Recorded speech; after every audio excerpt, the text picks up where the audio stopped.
नमस्कार दोस्तों, जय कुलदेवी, जय बजरंगबली। स्वागत है आप सभी का एक बार फिर हमारे इस खास YouTube चैनल में, जहां हम बातें करते हैं आपकी सुरक्षा की, आपके घर की खुशहाली की और उन अदृश्य शक्तियों की जो अनजाने में हमारी जिंदगी को प्रभावित करती हैं। अकाल मृत्यु ने फिर कर दिया कमाल, फिर से उजड़ गया एक घर, फिर से मातम ने ले ली खुशियों की जगह। क्या आपने कभी सोचा है कि ऐसा क्यों होता है? क्यों किसी घर में अचानक मातम पसर जाता है? क्यों खुशियों का माहौल देखते ही देखते रोने धोने में बदल जाता है? आज हम आपको बताएंगे उस छुपी हुई सच्चाई के बारे में जिसे लोग अक्सर नजरअंदाज कर देते हैं, लेकिन उसका असर इतना भयानक होता है कि एक एक कर पूरा परिवार तबाही की ओर बढ़ जाता।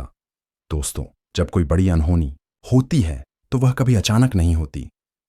उसकी शुरुआत होती है छोटी छोटी नकारात्मक चीजों से, जैसे घर के सदस्यों के बीच झगड़े बढ़ जाना, धन की हानि होना, बच्चों का बिगड़ना, रिश्तों में दरार आना। ये सब संकेत हैं, लेकिन हम इन्हें महज संयोग मानते हैं। हम सोचते हैं, अरे ऐसा तो चलता रहता है। लेकिन दोस्तों, यही लापरवाही बन जाती है भयानक विपत्ति का कारण। वो चीज जो अपने आप घर में चली आती है। अब सवाल उठता है, आखिर ये सब हो क्यों रहा है? क्या कोई विशेष कारण है? हाँ दोस्तों, कारण है नकारात्मक ऊर्जा। ये नकारात्मकता कई बार हमारे आसपास के वातावरण से, कभी किसी की बुरी नजर से, तो कभी हमारे खुद के द्वारा घर में प्रवेश कर जाती है। लेकिन सबसे खतरनाक होता है जब कोई वस्तु, कोई ऊर्जा, कोई प्रेत, बाधा हमारे घर में हमारी जानकारी के बिना घुस जाती है। कूड़ा कचरा और उपयोग की गई चीजें। क्या आपने कभी सोचा है कि रास्ते में पड़ा हुआ कोई कपड़ा या किसी का फेंका हुआ नींबू या कोई इस्तेमाल किया हुआ नारियल, ये सब चीजें यूं ही नहीं होती। इनका इस्तेमाल तंत्र मंत्र और टोटकों में किया जाता है। कई बार लोग इन चीजों को फेंकते हैं और हम अनजाने में उन्हें छू लेते हैं या घर में ले आते हैं। बस यहीं से शुरू होती है तबाही, क्योंकि वो वस्तु अब केवल वस्तु नहीं रही, वो एक ऊर्जा का माध्यम बन चुकी है। जब कोई नकारात्मक चीज घर के अंदर आ जाती है तो पहले पहल छोटे बदलाव नजर आते हैं। पौधे सूखने लगते हैं, घर के मंदिर में दिया जल्दी बुझ जाता है, दरवाजों का अपने आप बंद होना, अजीब अजीब आवाजें आना, बच्चों का रात में डर जाना, घर के पालतू जानवरों का बेचैन हो जाना, ये सब संकेत हैं कि कुछ तो गलत हो रहा है। जब किसी परिवार में बार बार हादसे होने लगते हैं या कोई व्यक्ति अचानक इस दुनिया से चला जाता है, वहां ऊर्जा स्तर पर बहुत बड़ी गड़बड़ हो रही है। अकाल मृत्यु कभी बिना कारण नहीं होती। नकारात्मक शक्तियों या फिर किसी के द्वारा की गई काली विद्या का नतीजा भी हो सकती है। दोस्तों, आज के दौर में ईर्ष्या और द्वेष आम हो गया है।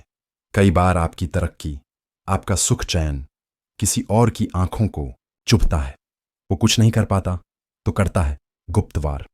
कभी नींबू मिर्च रखवा देता है आपके ऑफिस या दुकान के सामने, कभी रात के अंधेरे में आपके घर की देहरी पर कुछ फेंक जाता है। आप सोचते हैं ये सब अंधविश्वास है, लेकिन क्या आपने सोचा, अगर ये सब झूठ होता तो सदियों से तांत्रिक और साधु इसे क्यों करते? अब सवाल उठता है, इससे कैसे बचा जाए? घर को हमेशा साफ रखें, गंदगी नकारात्मकता को बुलाती है। हर हफ्ते गौमूत्र का छिड़काव करें। नींबू मिर्च, नारियल जैसी वस्तुएं रास्ते पर देखकर न छुएं। संध्या समय दीपक जरूर जलाएं। दोस्तों, दुनिया में बहुत कुछ ऐसा है जो दिखता नहीं, लेकिन उसका असर बहुत गहरा होता है। नकारात्मक ऊर्जा, ईर्ष्या, काली शक्तियां, ये सब हमारे आसपास मौजूद हैं। जरूरत है सिर्फ सजग रहने की। कभी भी किसी को हल्के में न लें, कभी भी किसी अजीब चीज को अपने घर में न लाएं, और सबसे जरूरी, अपने ईश्वर में विश्वास रखें, क्योंकि जब तक आपकी आस्था मजबूत है, कोई भी बुरी शक्ति आपका कुछ नहीं बिगाड़ सकती। तो दोस्तों, आज का यह वीडियो अगर आपको उपयोगी लगा हो तो इसे लाइक करें, शेयर करें और सब्सक्राइब जरूर करें। कमेंट में लिखें जय बजरंगबली, ताकि नेगेटिविटी दूर भागे। फिर मिलते हैं एक नए रहस्य, एक नई सच्चाई के साथ। जय श्री राम, जय कुलदेवी।